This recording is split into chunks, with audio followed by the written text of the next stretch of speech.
हम जो chapter start करने वाले हैं उसका नाम है डाइजेशन एंड अब्जॉर्प्शन। आपसे हाथ जोड़ के एक ही गुजारिश है कि जो मैं एक एक वर्ड पूरी वीडियो में बोलूंगा ना, एक एक वर्ड एक एक लाइन, वो सारा एनसीईआरटी ही होगी और सारी चीजों को समझा के भेजूंगा, मेरी गारंटी है ना। बस हर चीज को ध्यान से सुनना है और सामने जो भी आ रहा है उसको ध्यान से देखना है। जल्दबाजी नहीं करनी है, स्किप नहीं करना है, 2x करके नहीं देखना है। सारी चीजें समझ में आएंगी और वीडियो के साथ की साथ पूरी एनसीईआरटी को हम याद करके ही जाएंगे, ये मेरी गारंटी है। ठीक है, मैं आपके सामने एक इंसान बनाने जा रहा हूं, है ना। देखो चैप्टर किसका है, ह्यूमन फिजियोलॉजी का चैप्टर है, तो ह्यूमंस के बारे में पढ़ना है। तो मैं एक ह्यूमन बीइंग आपके सामने यहां बना रहा हूं। ये वो ह्यूमन बीइंग है, ये हमने उसके टांगे बना दी, पैर बना दिए और ये उसके हाथ बना दिए। ये कोई भी एक ह्यूमन बीइंग है, एक इंसान है। अब जाहिर सी बात है, ये एक इंसान है तो इसके अलग अलग बॉडी ऑर्गन्स होंगे, बॉडी पार्ट्स होंगे और वहां पे है ना सेल्स होंगी। अल्टीमेटली जो भी इंसान होता है वो सेल से मिलके बना है। मान लो यहाँ पे इस इंसान का क्या है, लो ब्रेन है, तो ये इसकी ब्रेन की सेल्स हैं, ये इसकी ब्रेन की सेल्स हैं। मान लिया यहाँ पे इसका लीवर है तो ये इसकी क्या है, लीवर की सेल्स है। यहाँ पे किडनी है तो ये इसकी किडनी में सेल्स होंगी, जाहिर सी बात है। यहाँ पे क्या है, इसका हार्ट है, दिल है, तो ये हार्ट में सेल होंगी। ये हाथों में सेल है, मान लो ये हाथों की सेल है, ये भी हाथों की सेल है, ये इसकी पैरों की सेल बना देते हैं। मतलब कुल मिला के कोई भी इंसान, कोई भी लिविंग ऑर्गेनिज्म सेल्स से मिलके बना है, ये बात बिल्कुल क्लियर है। ये हमने सेल्स बना दी, ठीक है। अब जाहिर सी बात है, देखो ये ब्रेन की सेल्स हैं तो ब्रेन की सेल्स अपना काम करेंगी। हाँ, हार्ट की सेल्स हैं, हार्ट की सेल्स अपना काम करेंगी। लीवर की सेल्स हैं, वो अपना काम करेंगी। किडनी की सेल्स अपना काम करेंगी। हाथों की सेल अपना काम करेंगी और पैरों की सेल अपना काम करेंगी। तो सारी सेल अपना अपना काम करेंगी, ठीक है। अब कोई भी चीज जब काम करती है, फंक्शन करती है, तो जाहिर सी बात है उसको एनर्जी चाहिए। जैसे कार है, रोड पे कार भाग रही है, बाइक भाग रही है, तो वो अपना फंक्शन कर रही है ना, रोड पे चल रही है। पर उस फंक्शन को कराने के लिए हमने उसमें पेट्रोल डाला है, वहां से उसको एनर्जी मिली है, तब वो काम कर रही है, ठीक है। आपके घर में पंखे हैं, फ्रिज है, एसी है, बल्ब है, तो वो अपना काम तभी करेंगे जब उनको पीछे से एनर्जी दी जाएगी, उनको लाइट प्रोवाइड की जाएगी। सेम ऐसे ही जो ये सेल्स हैं हमारी बॉडी में, इनको क्या है, अपना रेगुलर फंक्शन करने के लिए क्या चाहिए, एनर्जी चाहिए। अपना रेगुलर फंक्शन करने के लिए इनको एनर्जी चाहिए, रेगुलर एनर्जी चाहिए। अगर ये एनर्जी की सप्लाई बंद हो जाएगी तो ये सेल्स जो हैं ये अपना फंक्शन नहीं कर पाएंगी और अल्टीमेटली सेल की डेथ हो जाएगी और अल्टीमेटली इस ह्यूमन बीइंग की भी डेथ हो जाएगी, ठीक है। एक बात पता चल गई कि भाई इस इंसान को जिंदा रहने के लिए एनर्जी चाहिए, और ये 5वीं क्लास वाली बात है कि हमें जिंदा रहने के लिए क्या चाहिए, भाई एनर्जी चाहिए, रेगुलर एनर्जी चाहिए। अब सवाल आता है कि ये एनर्जी हमें मिलती कहां से है, ठीक है। हम सोलर सिस्टम से तो चलते नहीं है कि धूप में खड़े हो जाएंगे 2 घंटे, चार्ज हो जाएंगे और अपना लीवर, दिल, किडनी सब काम करता रहेंगे, ऐसा तो कोई सिस्टम अवेलेबल नहीं है। हो सकता है हो, है ना, एलोन मस्क से बात करनी पड़ेगी मेरे को, अभी वीडियो के बाद करूंगा मैं, ठीक है। ये सिस्टम नहीं है ना। हम बिजली से चलते हैं कि खुद को चार्ज कर लेते हैं, चार्जर लगा के और काम कर लेगी हमारी सेल्स, वो भी सिस्टम नहीं है। तो एक ही चीज ऐसी है, एक ही चीज ऐसी है जहां से अपने को एनर्जी मिल सकती है, वो है फूड, वो है खाना। अपने को एनर्जी अल्टीमेटली कहां से मिलती है, फूड यानी खाने से मिलती है। हम रेगुलर टाइम पे खाना खाते रहेंगे, ब्रेकफास्ट करेंगे, लंच करेंगे, डिनर करेंगे और हमारे शरीर को एनर्जी मिलती रहेगी और है ना, उसी एनर्जी से ये जो नॉर्मल सेल्स हैं बॉडी की, ये अपना फंक्शन करती रहेगी। तो अगर आप खाना नहीं खाओगे, मान लो आप 2-3-4 दिन भूखे रह जाओगे, तो आपके शरीर में बिल्कुल ही कमजोरी आ जाएगी क्योंकि एनर्जी आपको नहीं मिलेगी। तो यहां से एक बात पता चल गई कि अपनी बॉडी को जो एनर्जी है वो कहां से मिलती है, फूड से मिलती है, फूड से मिलती है, ठीक है। एक बात पता चल गई, ठीक है। अब मान लो ये ब्लैक कलर का डॉट मैं फूड से यहां पे डिनोट कर रहा हूं। देखो यहां पे सेल्स हैं, ब्रेन में सेल्स हैं, इनको भी फूड चाहिए, इनको भी फूड चाहिए, एनर्जी चाहिए ना इनको भी, है ना। हाथों में सेल है, उनको भी फूड चाहिए। लीवर की सेल्स को भी फूड चाहिए, हार्ट की सेल्स को भी फूड चाहिए, किडनी की सेल्स को भी क्या है, फूड चाहिए, है ना। एनर्जी तो सबको चाहिए, एनर्जी मतलब क्या है, फूड है, तो इनको भी फूड चाहिए, इनको भी फूड चाहिए, इनको भी फूड चाहिए। मतलब पूरी बॉडी में ये जो फूड है ये हर जगह चाहिए, हर जगह चाहिए, हर सेल को चाहिए, ठीक है। अब यहां पे एक बहुत बड़ी दिक्कत आ गई, बहुत बड़ी दिक्कत क्या आ गई, दिक्कत क्या आ गई, देखो फूड है, फूड मान लो रोटी है, रोटी है, बर्गर है, पिज्जा है, सेब है, तरबूज है, उसको हम अगर खाएं, उसको अगर हम खाएं तो बॉडी में एक ही रास्ता ऐसा है, ये क्या है, अपना माउथ है, ये क्या है, अपना माउथ है। मतलब मैं ये बोलना चाहता हूं कि फूड की बॉडी में एंट्री के लिए सिर्फ एक ही रास्ता है, वो है अपना माउथ, है ना। माउथ के अलावा तो कहीं से कोई कुछ खाता नहीं है ना, मुंह से ही तो खाते हैं, रोटी खाते हैं, पराठा खाते हैं, बर्गर खाते हैं, पिज्जा खाते हैं, सिर्फ हम यहां से खा सकते हैं। मतलब क्या है कि फूड की बॉडी में एंट्री का सिर्फ एक ही रास्ता है, माउथ। जबकि फूड चाहिए कहां पे, पूरी बॉडी में, अलग अलग जगह पे, सब जगह चाहिए। तो ये एक बहुत बड़ी दिक्कत आ गई कि फूड की एंट्री सिर्फ यहां से हो गई, तो अब उसको डिस्ट्रीब्यूट पूरी बॉडी में कैसे कराया जाए, पूरी बॉडी में डिस्ट्रीब्यूट कैसे कराया जाए, ये दिक्कत नंबर 2 है अपनी। दिक्कत नंबर 1 क्या आएगी वो भी मैं आपको बताऊंगा। ये है अपनी दिक्कत नंबर 2 की बॉडी में फूड को डिस्ट्रीब्यूट कैसे कराऊं माउथ से खा के। तो पहली दिक्कत क्या है भाई साहब, पहली दिक्कत क्या है कि जो भी हम फूड खाते हैं ना, मान लो ये रोटी खाई हमने, ये रोटी खाई, ठीक है। अब इस रोटी में या पराठा है, जो भी है, ये समोसा है, कुछ भी है, इसमें जो मॉलिक्यूल होते हैं ना, वो बड़े साइज के होते हैं। ये मान लो बता दिए मैंने कि रोटी में ये बड़े साइज के मॉलिक्यूल थे, और बड़े साइज के यानी मैक्रो मतलब बड़े साइज के, मैक्रो मॉलिक्यूल होते हैं। तो मैक्रो मॉलिक्यूल यानी बड़े साइज के मॉलिक्यूल्स के साथ यहाँ पे हमारे साथ दिक्कत क्या है कि जो अभी मैंने बोला था कि पूरी बॉडी में ये डिस्ट्रीब्यूट कराना है फूड अपने को, तो इतने बड़े साइज के मॉलिक्यूल पूरी बॉडी में ऐसे ट्रेवल नहीं कर सकते, ठीक है। मैंने क्या बोला, ये मैक्रो मॉलिक्यूल होते हैं, तो इनको इतनी बड़ी फॉर्म में पूरी बॉडी में ऐसे घुमाया नहीं जा सकता, ट्रेवल नहीं किया जा सकता। तो ये पहली दिक्कत आ गई अपनी, ठीक है। तो करना क्या पड़ेगा, जो ये मैक्रो मॉलिक्यूल हैं, जो ये बड़े मॉलिक्यूल हैं, इनको छोटे छोटे पीसेस में तोड़ना पड़ेगा। मान लो इतने छोटे पीसेस में तोड़ दिया, मैक्रो मॉलिक्यूल को छोटे पीसेस में, छोटे यानी माइक्रो, मैक्रो मॉलिक्यूल को माइक्रो में तोड़ना पड़ेगा। तो ये अब इतने छोटे हैं, पूरी बॉडी में ट्रेवल कर सकते हैं।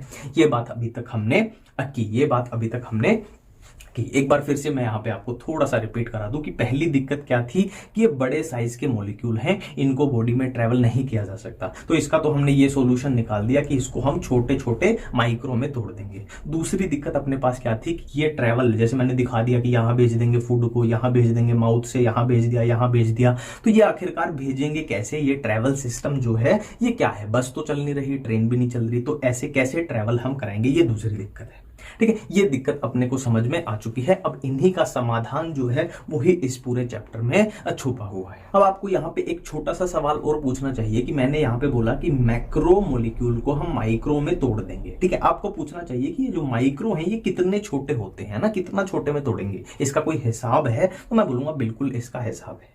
तो इसका आंसर 2 तरीके से दिया जा सकता है। पहला इसका आंसर है कि भाई इनको, जो ये मैक्रो थे ना, इनको इतने छोटे पीसेस में तोड़ दो जितना ये पॉसिबल टूट सकते हैं, जितना ये टूट सकते हैं उतना इनको तोड़ दो छोटे पीसेस में। पहला तो इसका आंसर ये है। और दूसरा इसका आंसर ये है ना, वो भी ठीक है, कोई दिक्कत वाली बात नहीं। देखो हम माइक्रो में इनको तोड़ क्यों रहे थे, ताकि इनको बॉडी में ट्रेवल किया जा सके, है ना, आसानी से इनको इधर उधर भेजा जा सके। तो इतने छोटे पीसेस में इनको तोड़ना है मैक्रो को कि जो सबसे छोटे पीसेस इजीली यहाँ पे ट्रेवल हो सकते हैं बॉडी में, तो उतने छोटे पीसेस में इनको हमें तोड़ना है। तो इसके दोनों ही आंसर ये बिल्कुल ठीक, ऐसी कोई दिक्कत वाली बात इसमें नहीं आई, ठीक है। तो अब देखते हैं दोबारा से यही इंसान मैं ड्रॉ कर लेता हूं। सेम ही इंसान मैंने ड्रॉ कर लिया और इसी सेम सिनेरियो को हम थोड़ा अलग नजरिए से देख लेते हैं। हमने क्या बात की थी कि यहां पे माउथ आएगा और माउथ से किसकी एंट्री होगी, माउथ से एंट्री होगी, फूड की एंट्री होगी, है ना। और इस फूड को हमें कहां भेजना है, इस फूड को हमें यहां, पूरी बॉडी में सेल्स प्रेजेंट है, हमने बात की थी पूरी बॉडी में क्या प्रेजेंट है, सेल्स प्रेजेंट है। इस फूड को जो माउथ से खाया है पूरी बॉडी में डिस्ट्रीब्यूट कराना है, तो कैसे किया जाए। देखो यहां ये माउथ है, तो माउथ से लेके यहां तक कुछ इस तरीके से एक पाइपलाइन होती है, एक पाइपलाइन या फिर इसको आप बोल सकते हो कैनाल, है ना, इसको बोल सकते हो कैनाल, इसको बोलते हैं एलिमेंट्री कैनाल, ठीक है। और ये स्टार्ट कहां से हुई है, देखिए ये क्या था, माउथ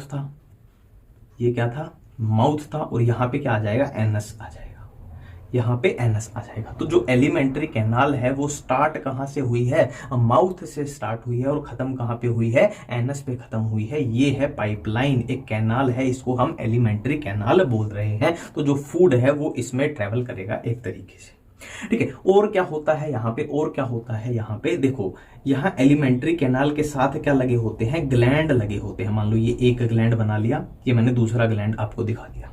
ठीक है, 2 ही ग्लैंड से काम चला लेंगे। ये क्या है, ग्लैंड लगे हुए हैं, इनको मैं बोल दूंगा digestive gland, digestive glands, digestive glands. ठीक है, तो यहाँ पे 2 चीजें अपने सामने आई, एक तो डाइजेस्टिव ग्लैंड्स और एक एलिमेंट्री कैनाल। और इन्हीं दोनों चीजों को मिला के एक अलग कलर ले लेते हैं यहां पर।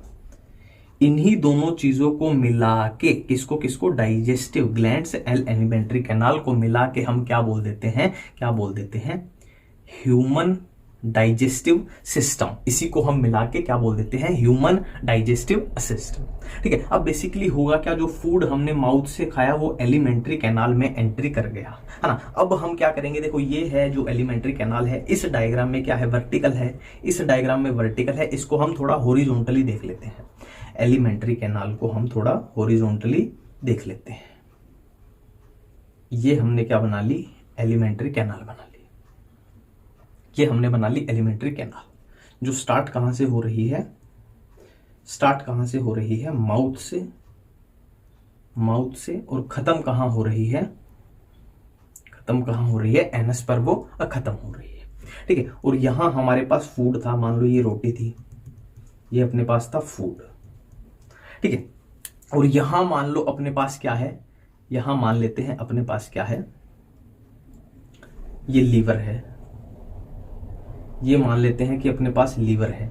ठीक है, यहां अपने पास किडनी है, यहां अपने पास किडनी है, किडनी में किडनी की सेल्स हैं, लीवर में लीवर की सेल्स हैं। यहां मान लेते हैं अपने पास क्या है, हार्ट है, ये अपना हार्ट बना लेते हैं हम, ये हार्ट बना लेते हैं। यहां मान लो ब्रेन है, ये हमने अपना ब्रेन बना लिया,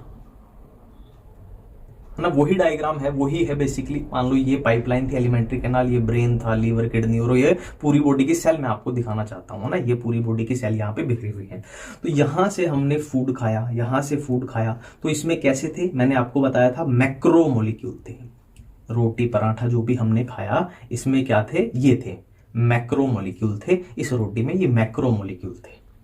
ठीक है, ये मैक्रो मोलिक्यूल थे। अब मैक्रो मोलिक्यूल को हमने क्या करना है, हमने क्या करना है, छोटे पीसीस में तोड़ देना है। मैक्रो मोलिक्यूल को हमने क्या करना है, छोटे पीसीस में तोड़ देना है। मान लो ये इतने छोटे पीसीस में हमने तोड़ दिया, इतने छोटे पीसीस में। ठीक है, अब यहाँ पे ये जो छोटे पीसेस हैं, ये अभी अब्जॉर्ब नहीं हो सकते, ये कहीं भी नहीं जा सकते, बॉडी में ट्रेवल नहीं कर सकते। या फिर मैं बोल लूं कि इन जो ये इतने साइज के पीस हैं, इनको और छोटे पीसेस में भी तोड़ा जा सकता है। तो जितने छोटे पीसेस में, मैंने क्या बोला था, ये जो मैक्रो मोलिक्यूल हैं, इनको जितना पॉसिबल छोटे पीसेस में तोड़ा जा सकता है, उतने छोटे पीसेस में तोड़ लीजिए। ब्लैक कलर से दिखा देता हूं, ये हमने तोड़ दिया। मतलब क्या है, ये जो मोलिक्यूल हैं, ये इससे ज्यादा छोटे पीसेस में नहीं टूट सकते, है ना। ये थे अपने मैक्रो मोलिक्यूल, ये मैक्रो थे, ये माइक्रो बन गए कि इससे ज्यादा छोटे पीसेस में तोड़ नहीं सकते। ठीक है, तो मैक्रो मोलिक्यूल को हमने माइक्रो में तोड़ दिया। और उसमें मदद किसने की, देखो हमने बात की थी, हमने यहाँ पे बात की थी कि एलिमेंट्री कैनाल के साथ में कौन लगे हुए हैं, डाइजेस्टिव ग्लैंड्स लगे हुए हैं। तो यहाँ पे मैं डाइजेस्टिव ग्लैंड्स को दिखा देता हूँ, कुछ ऐसे लगे हुए हैं मान लो। ठीक है, अब देखो इसके नाम में ही आ रहा है ना, इसके नाम में ही आ रहा है ग्लैंड, इसके नाम में ही आ रहा है ग्लैंड। ग्लैंड मतलब इसमें ग्लैंडुलर टिश्यू है, और ग्लैंडुलर टिश्यू जहां भी आ जाए वो कुछ ना कुछ सिक्रीट करता है। जैसे मान लो अपने एंडोक्राइन ग्लैंड्स होते हैं, है ना, पिट्यूटरी ग्लैंड है, थायराइड ग्लैंड है, तो वो हार्मोन की सिक्रीशन करते हैं। यहाँ पे डाइजेस्टिव ग्लैंड है, तो ये किस चीज की सिक्रीशन करते हैं, ये एंजाइम्स की सिक्रीशन करते हैं, एंजाइम्स की सिक्रीशन। ठीक है, अब एंजाइम क्या करेंगे, एंजाइम क्या करेंगे, देखो ये तो पाइपलाइन थी, यहां से खाना जा रहा था। ये जो एलिमेंट्री कैनाल है, ब्लू कलर की पाइपलाइन है जिसमें से खाना जा रहा है। और ये ब्लू कलर के क्या ना, ये रेड कलर के क्या है, अपने रेड कलर के डाइजेस्टिव ग्लैंड्स हैं, रेड कलर के डाइजेस्टिव ग्लैंड्स हैं। और ये क्या करेंगे, एंजाइम्स की बौछार करेंगे। ये क्या करेंगे, एंजाइम्स की बौछार करेंगे। अब उससे क्या होगा, देखो एक नॉर्मल सा एग्जाम्पल आपको मैं बताता हूं, है ना, एक रफ सा एग्जाम्पल। मान लो मैं आपको राजमा दे दूं या चने दे दूं या कोई भी दाल दे दूं डायरेक्ट दुकान से लाके, और आपको बोल दूं कि भाई इसको चबा के दिखाओ, तो आप नॉर्मली नहीं चबा पाओगे उसको, ठीक है।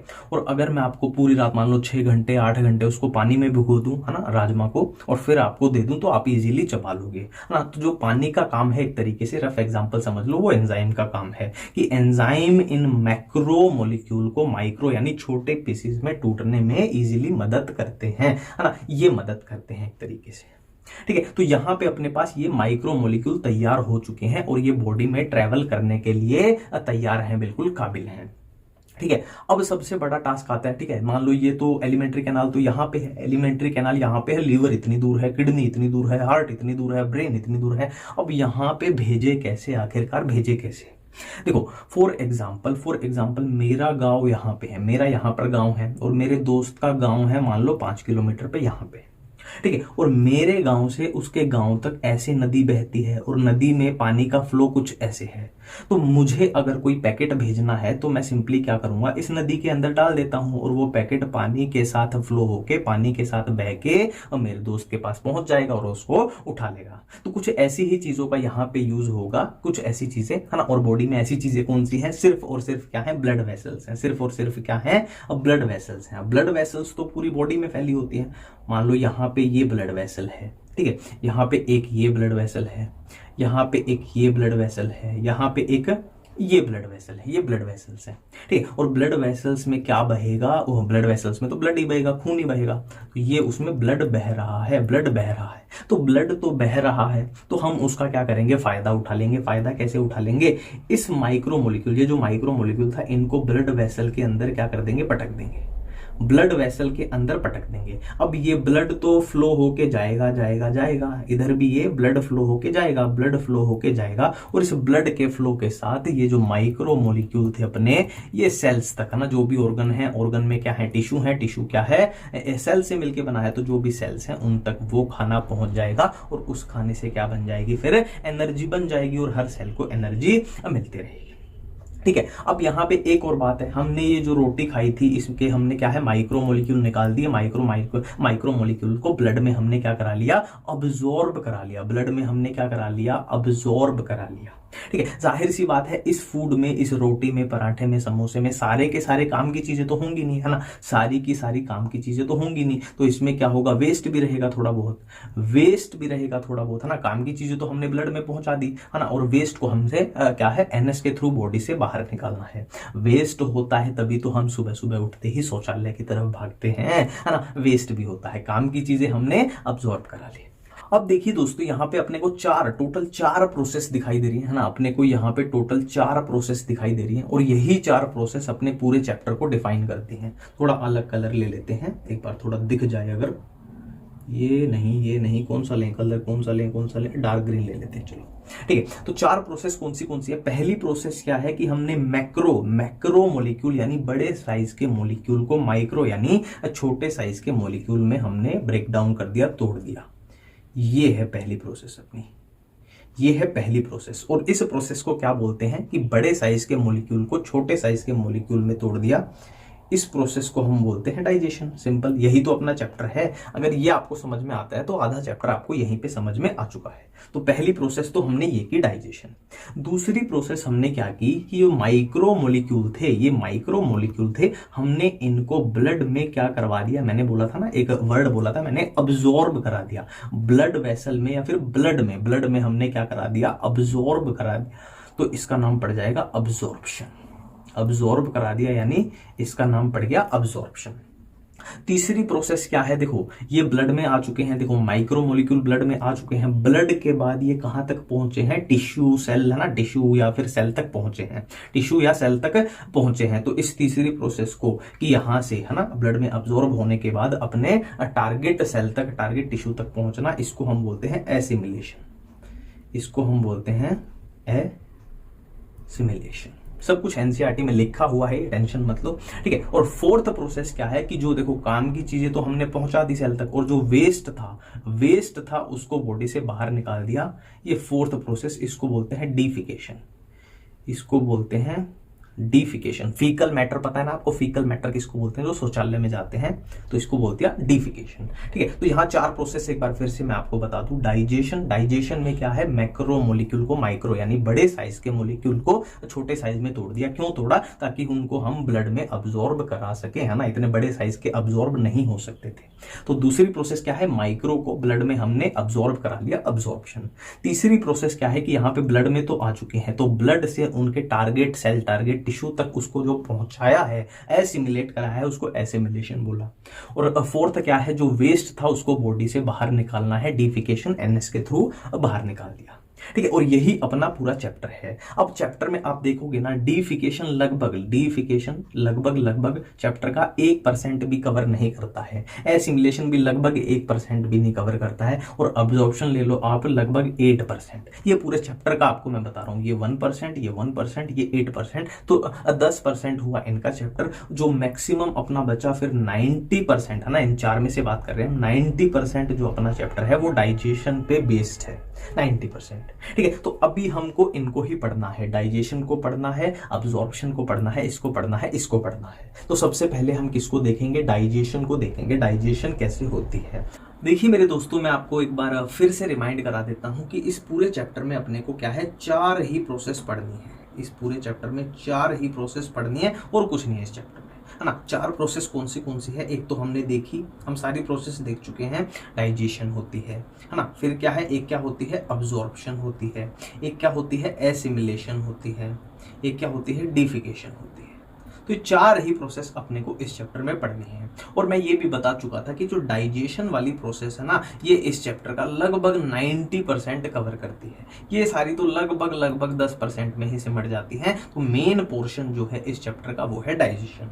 तो अब हम जो डिटेल में प्रोसेस पढ़ने वाले हैं वो कौन सी है, डाइजेशन। अब हम डिटेल में क्या पढ़ने वाले हैं, डाइजेशन पढ़ने वाले हैं।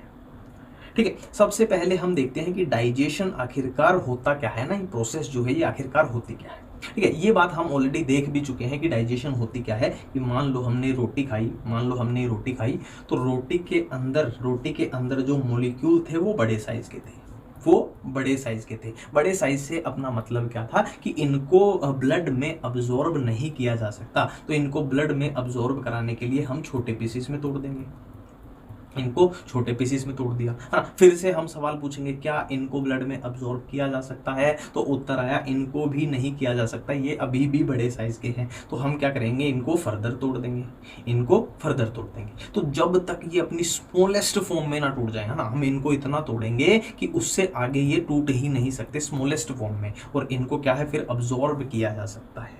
और इसी प्रोसेस को हमने क्या बोला था, इसी प्रोसेस को कि मैक्रो मोलिक्यूल यानी बड़े साइज के मोलिक्यूल को छोटे मोलिक्यूल्स में तोड़ देना, है ना। क्यों तोड़ना है, क्योंकि इनको ब्लड में अब्जॉर्ब कराना है ना। इसी प्रोसेस को हम क्या बोलते हैं, इसी प्रोसेस को हम डाइजेशन बोलते हैं। ये बात हम ऑलरेडी कर चुके हैं।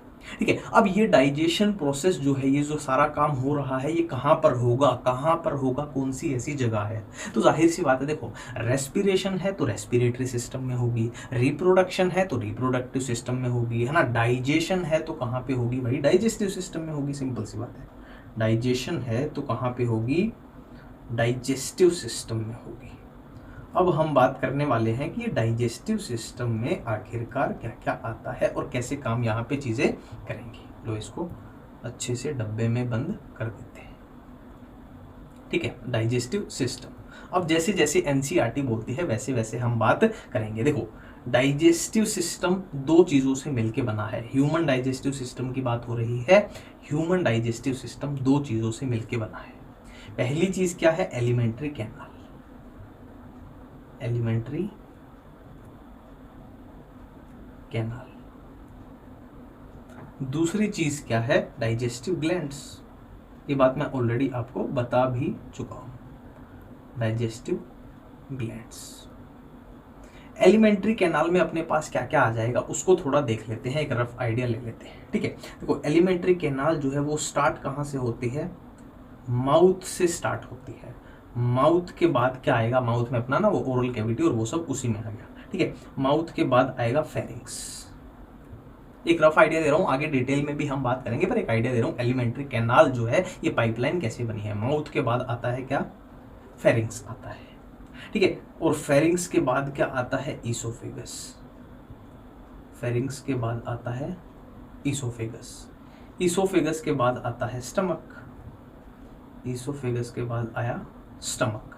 स्टमक के बाद आती है क्या, स्मॉल इंटेस्टाइन। स्टमक के बाद आती है स्मॉल इंटेस्टाइन, और स्मॉल इंटेस्टाइन के बाद आएगी लार्ज इंटेस्टाइन, और फिर अंत में क्या है, एनस। अंत में एनस। और वो बात तो हम आगे डिटेल में भी करेंगे, पर यहाँ पे थोड़ा सा आइडिया देता हूँ कि स्मॉल इंटेस्टाइन में सबसे पहले आती है ड्यूडेनम, उसके बाद आती है ज्यूजेनम, उसके बाद आती है इलियम, और यहाँ पे स्मॉल इंटेस्टाइन खत्म है। मतलब क्या है, स्टमक जो है वो ड्यूडेनम को ज्वाइन करेगा, फिर ज्यूजेनम, फिर इलियम। इलियम ज्वाइन करेगी लार्ज इंटेस्टाइन को, और लार्ज इंटेस्टाइन भी 3 पार्ट से मिलकर बनती है। क्या, सीकम आएगी सबसे पहले, फिर कोलोन आएगी, फिर क्या आएगी, रेक्टम आएगी, और रेक्टम किसको ज्वाइन करेगी, एनएस को ज्वाइन करेगी। ठीक है, एक बार फिर से मैं आपको बता दूं एलिमेंट्री कैनाल क्या है। सबसे पहले माउथ, स्टार्ट कहां से हुई, एलिमेंट्री कैनाल माउथ से स्टार्ट हुई और खत्म कहां पे हुई, एनएस पे खत्म हुई। माउथ के बाद क्या आया, फेरिंग्स आया। अब फेरिंग्स के बाद क्या आया, ईसोफेगस आया। उसके बाद क्या है, स्टमक। उसके बाद है स्मॉल इंटेस्टाइन, उसके बाद लार्ज इंटेस्टाइन, और अंत में एनएस पे ये एलिमेंट्री कैनाल खत्म हो गई।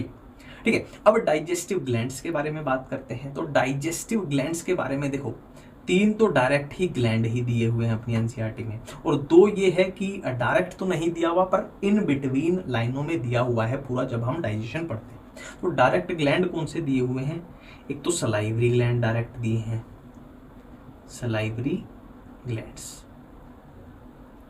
एक अपना लीवर डायरेक्ट अलग से दिया हुआ है।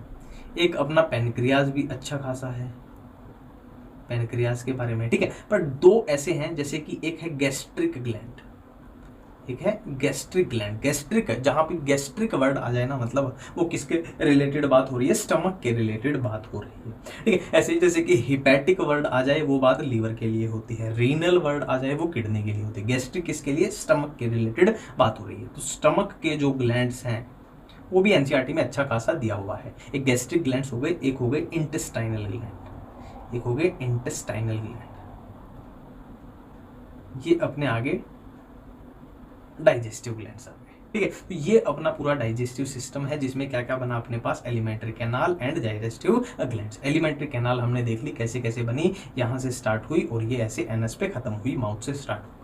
डाइजेस्टिव ग्लैंड में अपने पास क्या क्या आएंगे, सलाइवरी ग्लैंड्स आ गए, लीवर आ गया, पेनक्रियाज आ गया, गैस्ट्रिक ग्लैंड्स आ गए, इंटेस्टाइनल ग्लैंड्स आ गए, ठीक है। अब ये देखो, ये पूरा काम डाइजेस्टिव सिस्टम यानी डाइजेशन करवाना है, तो ये पूरा काम हो कैसे रहा है, क्या हो रहा है, ठीक है। तो यहाँ पे मैं बना लेता हूँ, मान लो ये मैंने बना ली एलिमेंट्री कैनाल।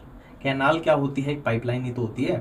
तो ये हमने बना ली क्या, एलिमेंट्री कैनाल बना ली, ठीक है। ये हमने बना ली एलिमेंट्री कैनाल, जो माउथ से शुरू होती है और एनएस पर खत्म होती है। और यहाँ थी मान लो रोटी या पराठा था, रोटी या पराठा था, और ये एलिमेंट्री कैनाल के बाहर यहाँ पे लगे हुए हैं क्या, डाइजेस्टिव ग्लैंड लगे हुए हैं।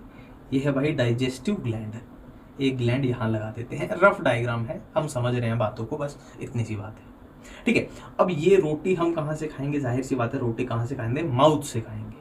अब ये रोटी क्या है, रोटी में क्या है, बड़े साइज के मॉलिक्यूल हैं, बड़े साइज के मॉलिक्यूल हैं। अब इसको क्या तोड़ना है, छोटे साइज में तोड़ना है, छोटे साइज में तोड़ दिया। बट ये अभी भी अब्जॉर्व नहीं हो पा रहे हैं, मतलब अभी भी इनका साइज बड़ा है। तो हमने क्या किया, और छोटे साइज में, जितना पॉसिबल छोटा टूट सकते थे उतना छोटे साइज में तोड़ दिया। ये हमने तोड़ दिया, ये हम बात देख चुके हैं, और इसी प्रोसेस को हम डाइजेशन बोलते हैं, ठीक है। इसी प्रोसेस को हम डाइजेशन बोलते हैं। अब यहाँ पे देखो, जो डाइजेस्टिव ग्लैंड्स है ना, इनके अंदर क्या भरे होते हैं, मैंने पहले भी आपको बताया था, एंजाइम भरे होते हैं। और वो एंजाइम क्या है, इस पे एक तरीके से ऐसे है ना सिक्रीट होंगे, और ये प्रोसेस जो हो रही है इसमें काम आएंगे, ठीक है। अब यहाँ पे मैं बिल्कुल एनसीईआरटी की बातें बोलने जा रहा हूँ कि देखो, ये जो पूरी डाइजेशन प्रोसेस हो रही है, इसमें 2 टाइप की चीजें हो रही हैं। डाइजेशन जो पूरी प्रोसेस हो रही है, इसमें 2 टाइप की चीजें हो रही हैं। एक तो मैकेनिकल,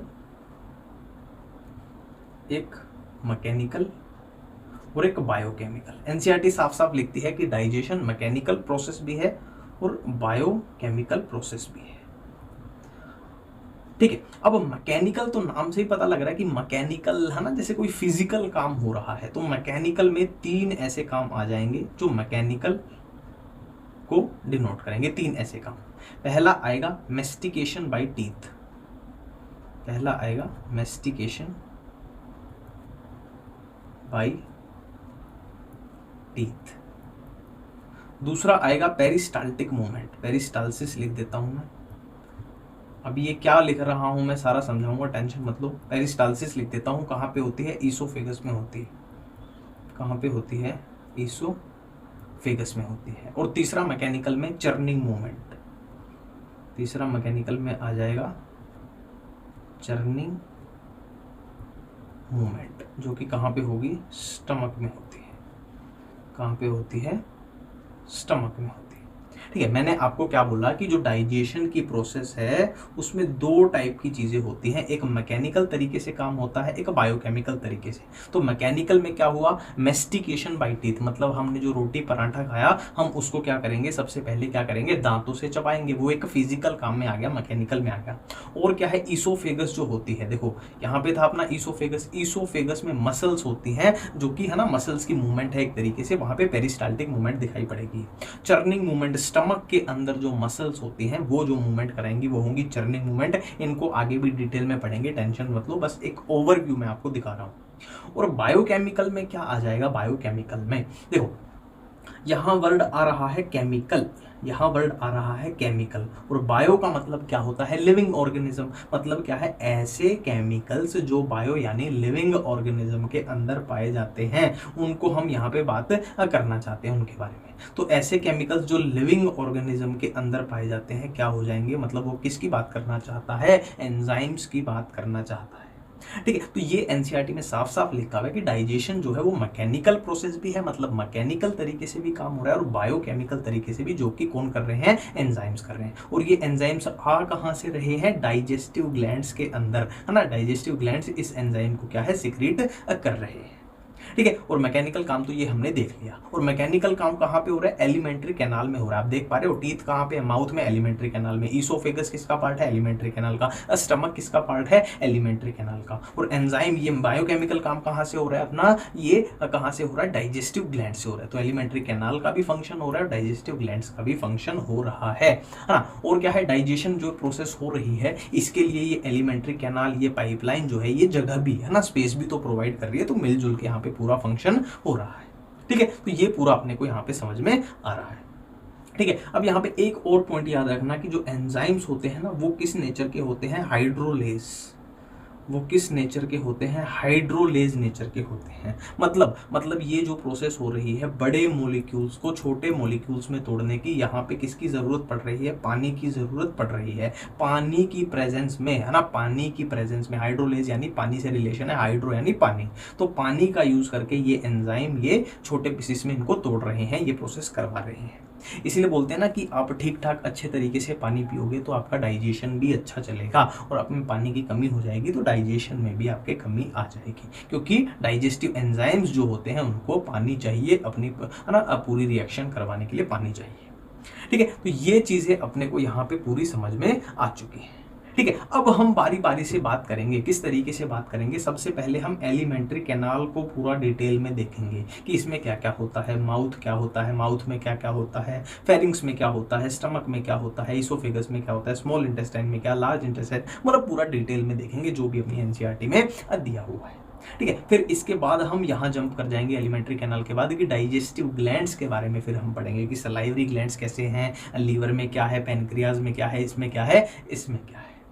ठीक है, तो अब स्टार्ट करते हैं हम किसके साथ? माउथ के साथ। माउथ वाले पोर्शन के साथ हम स्टार्ट करने जा रहे हैं एलिमेंट्री कैनाल में। अब देखिए दोस्तों, अब जो मैं डायग्राम बनाने जा रहा हूं उससे बहुत सारी बातें अपने को समझ में आने वाली हैं। बहुत सारी बातें ओरल कैविटी के बारे में, फेरिंग्स के बारे में, नेजल कैविटी के बारे में, यूवुला के बारे में, एपिग्लोटिस के बारे में, बहुत सारी बातें समझ में आएंगी। तो बेहद ही जरूरी डायग्राम है। डायग्राम की थोड़ी शेप इधर उधर हो जाए तो माफी का हकदार हूं शायद मैं, ठीक, पर कोई बात नहीं, मैं कोशिश करूंगा पूरी। ठीक है, तो ये भाई हम एक इंसान की नाक बना देते हैं। ये नाक बना दी मैंने, ठीक है, कोशिश रहेगी। और नाक के नीचे ये मैंने अपर लिप उसका बना दिया, और ये उस इंसान का मैंने बना दिया लोअर लिप, और ये भाई ऐसे उसका चिन्ह बना दिया और यहाँ पे खत्म कर दिया। ठीक है, और यहाँ पे उसके ऐसे खोपड़ी बना देते हैं ताकि आपको थोड़ा नक्शा मिल जाए। यहाँ पे उसकी आंख बना देते हैं। तो ये मेरे ख्याल से आपको रिलेट हो ही रहा होगा किस तरीके से हमने बनाया है। अब इसको थोड़ा जूम कर लेते हैं। देखिए, अब देखिए यहां पे कैसे है, कैसे चीजें काम करेंगी। देखो ये अपनी यहां पे क्या होती है ना, आप खुद फील करके देखो, अपने खुद के माउथ में फील करके देखो। ये अपर लिप था, ये लोअर लिप था, तो यहां पे क्या पाई जाएगी भाई, यहां पे ओरल कैविटी पाई जाएगी। ये क्या है, ओरल कैविटी। ये क्या है, ओरल कैविटी है, सीधी सी बात है, ठीक है। और यहां से ये अपनी क्या हो जाएगी, ये नेजल कैविटी हो जाएगी, है ना। ये नाक है, इधर से नाक है अपना, ये हो जाएगी नेजल कैविटी। ये नेजल कैविटी हो गई, ये ओरल कैविटी हो गई, ठीक है, बिल्कुल ठीक बात है, ठीक है। अब यहां से नीचे चलेंगे हम, यहां से कुछ ऐसे गए, कुछ ऐसे गए, तो ये एक कॉमन एरिया है। किस चीज का कॉमन एरिया है वो भी मैं आगे बताऊंगा आपको, ठीक है। और यहां से इसमें आगे जाके डिवीजन हो जाती है, यहां से डिवीजन हो जाती है। डिवीजन को थोड़ा और आगे बढ़ा देते हैं, ठीक है। अब क्या डिवीजन हुई, कैसे हुई, उस पर हम बात करेंगे, टेंशन मत लीजिए। देखो ये अपनी क्या थी भाई, ये अपनी क्या थी, नोज। ये अपनी क्या थी, नोज, ठीक है। और नाक से है ना क्या जाता है, नाक से क्या अंदर जाएगी, एयर अंदर जाएगी। नाक से क्या अंदर जाएगी, एयर अंदर जाएगी। ये अपना क्या है, माउथ है।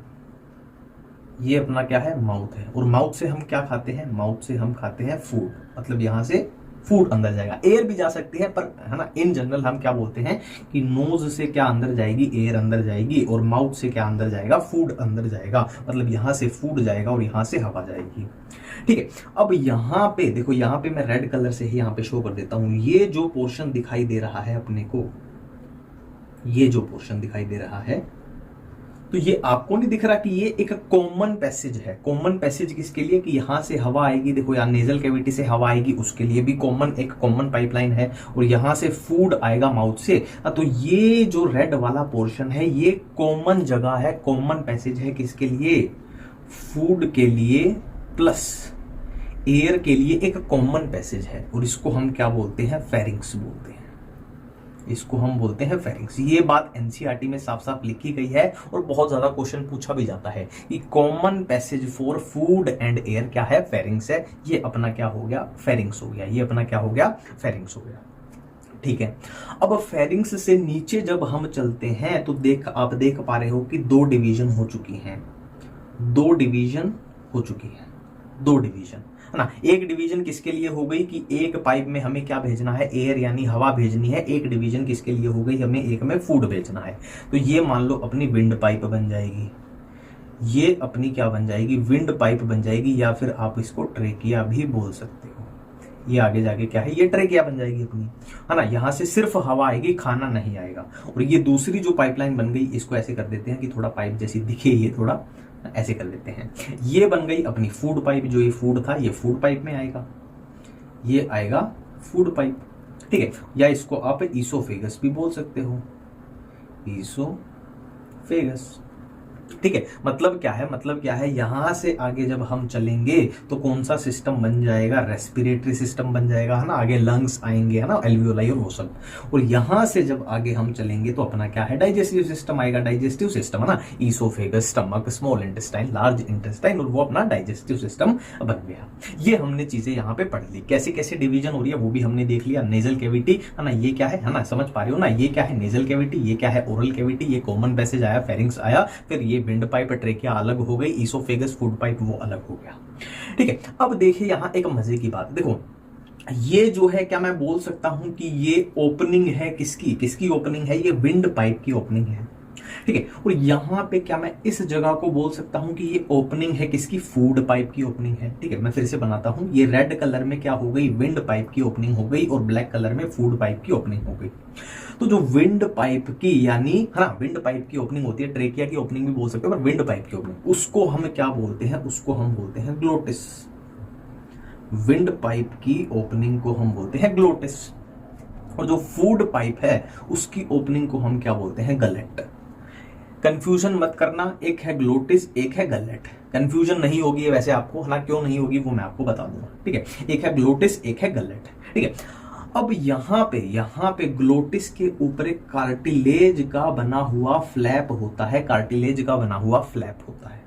अब उसका क्या फंक्शन है, देखिए यहां से फूड है, माउथ से फूड हमने खाया, ये खाना आ रहा है, खाना आ रहा है, खाना आ रहा है, खाना आ रहा है, खाना आ रहा है। तो खाना जो है उसको जाना कहां पे है, फूड पाइप में जाना है।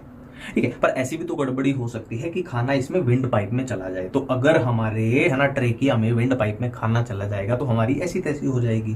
तो उससे भी अपने को बचना है। तो उससे बचने के लिए ये है अपना कार्टिलेज की बनी हुई स्ट्रक्चर। होगा क्या, जब ये खाना ऐसे आएगा, इस फ्लैप के ऊपर पड़ेगा, तो ये फ्लैप है वो इस तरीके से इस ओपनिंग को यानी ग्लोटिस को बंद कर लेगा। अब ग्लोटिस बंद हो जाएगा तो खाना क्या है, विंड पाइप में नहीं जा सकता, वो सिर्फ फूड पाइप में जाएगा।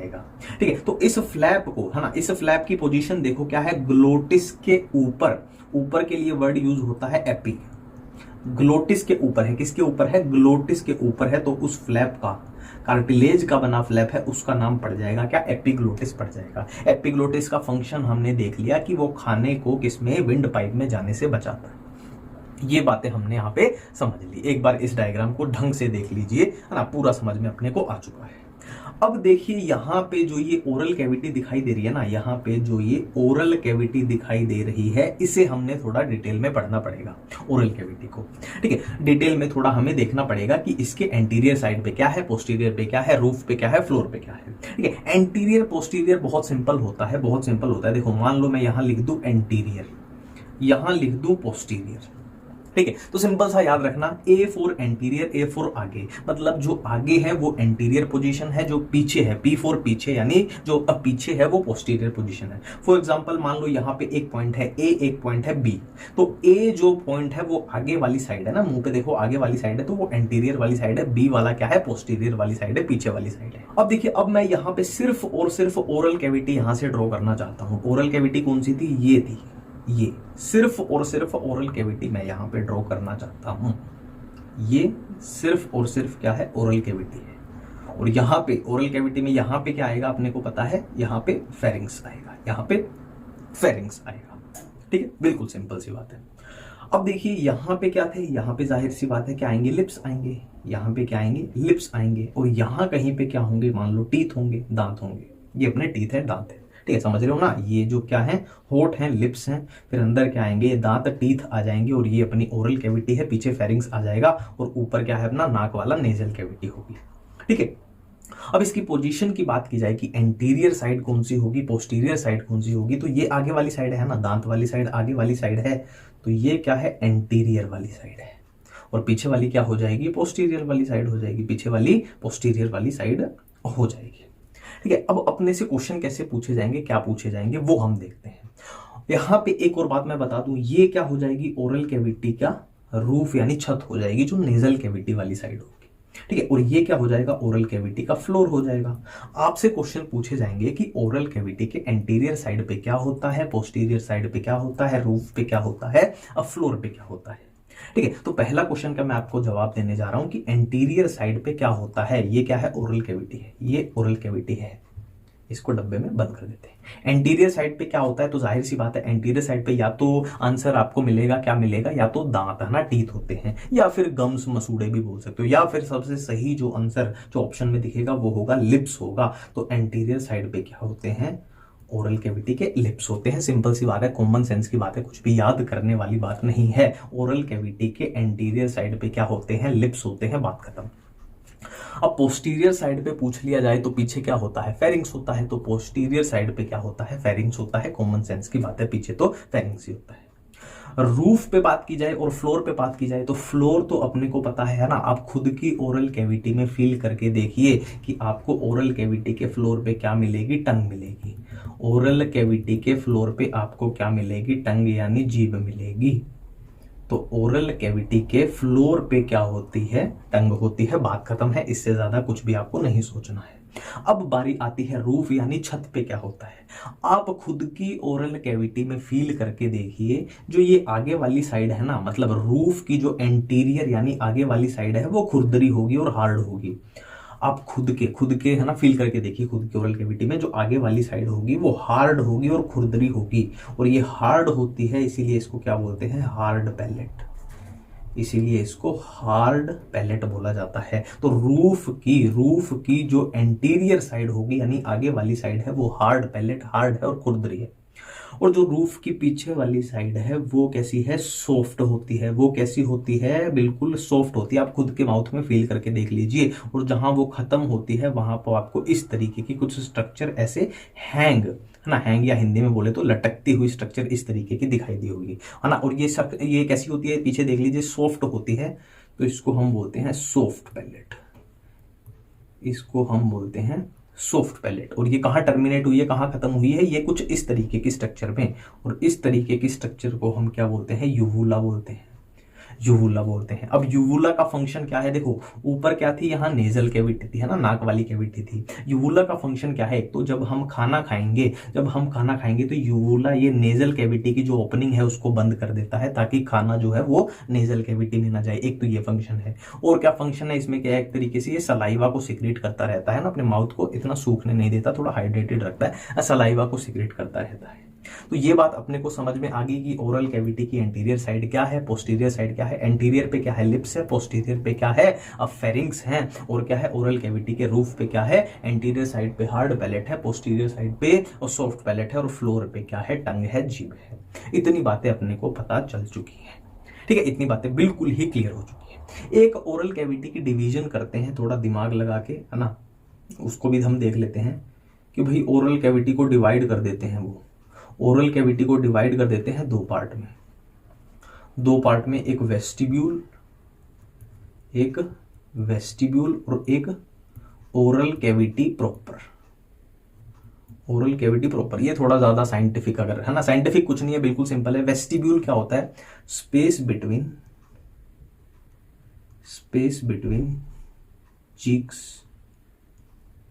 चीक्स एंड गम्स यानी मसूड़े, है ना, कुछ नहीं है ना, ये याद करने की जरूरत नहीं आपको, सिंपल है। वेस्टिब्यूल वो जगह होती है ओरल कैविटी की जहां हम, है ना, सुबह सुबह ब्रश करते हैं, जहां पे अपन ब्रश घुमाते हैं ना, तो वो जगह है। वो कौन सी जगह है, चीक्स यानी अपने गाल हैं, और गम्स यानी हमारे मसूड़े हैं, तो उनके बीच की जो जगह है वो वेस्टिब्यूल है। जहां हम ब्रश घुमाते हैं ब्रश करते हुए, वो सिंपल वेस्टिब्यूल है। और प्रॉपर तो प्रॉपर हो गई, है ना, ये हमने जो देखी, ये है ना, एक तरीके से यहां मैं आपको दिखाऊं तो यहां तक एक तरीके से वेस्टिब्यूल हो जाएगी, है ना, ये वेस्टिब्यूल वाला पोर्शन हो जाएगा। और ये अपनी प्रॉपर ही है, ये ओरल कैविटी प्रॉपर है पूरी, है ना, जिसमें ये सब हमने देखा, टंग देखी, रूफ देखी, हार्ड पैलेट, सॉफ्ट पैलेट, और ये सब हमने देखा, ठीक है। ये डिवीजन भी थोड़ी याद रख लेना है वेस्टिब्यूल को करके, बाकी इसमें इतना कुछ खास नहीं है। अब देखिए दोस्तों, ओरल कैविटी के अंदर ही दो ऐसी स्ट्रक्चर्स हैं जिनके बारे में क्या है, एनसीईआरटी में थोड़ा डिटेल में बात की गई है। कौन सी ऐसी स्ट्रक्चर हैं, नंबर एक तो अपने कौन से हैं, टीथ हैं। नंबर एक टीथ, तो एक तो इसके बारे में अपने को डिटेल में पढ़ना है। नंबर दो पे क्या है, टंग है ना, हम देख चुके हैं, टीथ यहाँ पे थे, टंग यहाँ पे। नंबर दो टंग, ठीक है। तो ये दो स्ट्रक्चर के बारे में हमें थोड़ा सा डिटेल में पढ़ना पड़ेगा। तो पहले हम किसके बारे में, टीथ्स के बारे में पढ़ने जा रहे हैं। हम किसके बारे में पढ़ने जा रहे हैं, टीथ्स के बारे में। और टीथ भी किसके हैं, जाहिर सी बात है, ह्यूमन फिजियो पढ़ रहे हैं, तो हम ह्यूमन टीथ्स की बात करने जा रहे हैं। हम ह्यूमन टीथ्स की बात करने जा रहे हैं, ठीक है। देखो, जब भी हम दांतों की बात करते हैं, आपने सुना होगा, है ना, डेंटिशियन, है ना, कि डेंटल सर्जन जो दांतों वाला, समझिए ना, कि डेंटिस्ट दांतों का डॉक्टर, ठीक है। अब ह्यूमन टीथ्स के बारे में अपने को जो ध्यान रखनी है वो है 3 पॉइंट अपने को ध्यान में रखने हैं, जो कि एनसीईआरटी में अच्छे तरीके से दिए हुए हैं। पहला पॉइंट क्या बोलता है कि जो ह्यूमन टीथ्स होते हैं वो कैसे होते हैं, थीकोडोंट होते हैं। वो कैसे होते हैं, थीकोडोंट होते हैं। दूसरा पॉइंट अपने को ध्यान में रखना है कि ह्यूमन टीथ्स जो होते हैं वो हेटेरोडोंट होते हैं। वो कैसे, हेटेरोडोंट होते हैं। तीसरा पॉइंट अपने को ध्यान में रखना है कि ह्यूमन टीथ्स कैसे होते हैं, डायफायोडोंट होते हैं। कैसे, डायफायोडोंट होते हैं। अब यहां पे एक कॉमन सी चीज आप देख पा रहे होंगे कि हर चीज में क्या आ रहा है, डोंट ये वर्ड आ रहा है। अब ये डोंट कहां से आया, तो मैंने अभी भी आपके सामने, है ना, एक बात बोली थी कि डेंटिस्ट, डेंटिशियन, डेंटल, तो ये वहीं से आया है। डोंट मतलब इसका लेना देना किसके साथ है, दांतों के साथ है, दांतों के साथ, ठीक है। अब यहां पे जो डिफरेंशियल वर्ड है वो कौन से हैं, वो देखो, ठीक है। डिफरेंशियल वर्ड कौन से यहाँ पे ये थीको जो है ये अलग वर्ड है, यहाँ पे हेट्रो और यहाँ पे डाइफायो, तो इनका मतलब क्या होता है वो हम देखना चाहते हैं। ठीक है, देखो हेट्रो का मतलब तो क्या होता है, सिंपली डिफरेंट होता है। हेट्रो का मतलब होता है डिफरेंट, है ना। होमो मतलब क्या होता है, सेम, और हेट्रो मतलब डिफरेंट होता है, बात खत्म है। डाइफायोडोंट, इसमें जो डाई वर्ड आ रहा है तो डाई का मतलब होता है दो बार, डाई का मतलब होता है दो बार, सिंपल सी बात। ठीक है, अब यहाँ पे आ रहा है थीको, तो इस थीको का मतलब क्या होता है वो हम थोड़ा डिटेल में यहाँ पे देखना चाहते हैं। ठीक है, देखो मान लीजिए ये है सॉकेट है जो बोन का, ये जो बोन का सॉकेट है, ये है सॉकेट, सॉकेट ऑफ जो बोन, जो बोन यानी, है ना, समझ गए ना, जो मानी जबड़ा होता है। ठीक है, अब क्या बोलती है एनसीईआरटी कि जो बोन के सॉकेट में अगर दांत जो है वो गड़ा हुआ हो या धसा हुआ हो, या फिर अंग्रेजी का वर्ड बोले तो एम्बेडेड हो, कुछ इस तरीके से। मान लो ये ब्लैक कलर का मैं यहाँ पे दांत बना रहा हूँ, ब्लैक कलर का वैसे होता नहीं है पर बना लेते हैं, क्या दिक्कत है। कुछ इस तरीके से ये अपना दांत है ब्लैक कलर का, और ये दांत कहाँ पे एम्बेडेड है, इसमें एम्बेडेड है जो बोन का जो ये रेड कलर का सॉकेट है, इसमें एक तरीके से गड़ा हुआ है, एम्बेडेड है, जो अपने को फील भी होता है। तो इस टाइप की अरेंजमेंट, है ना, इस टाइप की अरेंजमेंट को क्या बोलते हैं कि अगर दांत एम्बेडेड हो जो बोन के सॉकेट में, इसको हम क्या बोलते हैं, थीकोडोंट कंडीशन बोलते हैं। इससे ज्यादा आपको इसमें कुछ भी ध्यान में नहीं रखना है। नेक्स्ट हम आते हैं हेट्रोडोंट पे, यहाँ पे ये लाइन मार देते हैं कि, है ना, डिमार्केशन हो जाए। अब हेट्रोडोंट का मतलब क्या होता है, हम देख चुके हैं हेट्रो का मतलब होता है डिफरेंट, है ना, मतलब हमारे अंदर, हमारे, है ना, आप देखो कि हमारे दांत जो है वो डिफरेंट डिफरेंट टाइप के होते हैं, है ना, डिफरेंट डिफरेंट टाइप, यानी कुछ उसमें से इंसीजर भी हो सकते हैं, कुछ कैनाइन हो सकते हैं, कुछ प्री मोलर हो सकते हैं, और कुछ मोलर हो सकते हैं। अगर मेरे ये आपके दांत सारे के सारे इंसीजर होते तो क्या हो जाते, होमोडोंट हो जाते। सारे के सारे कैनाइन होते तो भी होमोडोंट हो जाते, बट वो अलग अलग टाइप के, है ना, इंसीजर भी हैं, कैनाइन भी है, प्री मोलर भी है, मोलर भी है, मतलब अलग अलग टाइप के हैं, यानी डिफरेंट टाइप के हैं, यानी हेट्रोडोंट है। डोंट यानी दांत है ना। और फिर भी याद रखना हो तो या तो, है ना, ऑटोमेटिकली याद ही होगा कितने टाइप के हैं, 4 डिफरेंट टाइप के हैं, एक इंसीजर, एक कैनाइन, एक प्री मोलर, एक मोलर। तो ये हेट्रोडोंट में, इससे ज्यादा आपको कुछ भी याद नहीं रखना है। ठीक है, नेक्स्ट हम बात करने वाले हैं डाइफायोडोंट की। डाइफायोडोंट का मतलब मैंने आपको डाई का मतलब बताया था कि 2 बार, तो 2 बार का मतलब क्या है कि हमारी जिंदगी में जो दांत हैं वो 2 बार आते हैं। ये हमने अपनी जिंदगी के एक्सपीरियंस में देखा भी है कि हम जब बच्चे होते हैं, छोटे होते हैं, तो पहली बार हमारे दांत आते हैं, उनको बोलते हैं, क्या बोलते हैं, दूध के दांत उनको बोला जाता है ना। और वो दांत धीरे धीरे करके टूट जाते हैं ना, बच्चों के दांत टूटते हैं ना, तो वो दांत टूट जाते हैं। फिर उसके बाद जो दांत आते हैं उनको बोलते हैं ना कि पक्के वाले दांत, असली वाले दांत। फिर वो दांत जो आते हैं वो हमारे जिंदगी भर काम आते हैं।